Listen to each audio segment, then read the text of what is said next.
Biografi Abu Bakar Al-Siddiq.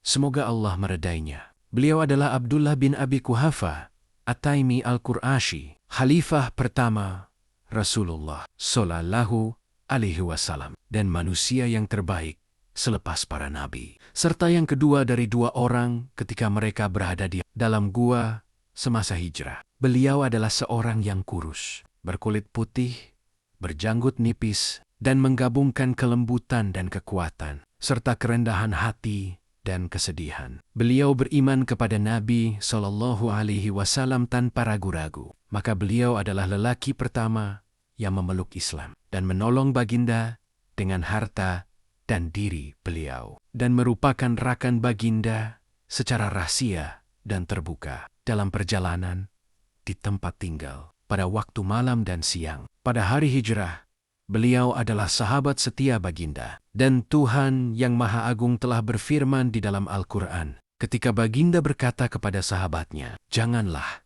engkau bersedih. Sesungguhnya Allah bersama kita." Beliau adalah seorang yang benar dalam kebaikan, membebaskan hamba-hamba yang telah memeluk Islam dengan hartanya, dan berada dalam barisan dakwah kepada Allah dengan hikmah dan nasihat yang baik. Apabila Rasulullah Sallallahu Alaihi Wasallam wafat, Abu Bakar berdiri dan berkhutbah kepada orang ramai, dan kata-katanya menjadi penawar bagi hati. Sesiapa yang menyembah Muhammad, sesungguhnya Muhammad telah wafat. Dan sesiapa yang menyembah Allah, sesungguhnya Allah hidup dan tidak mati.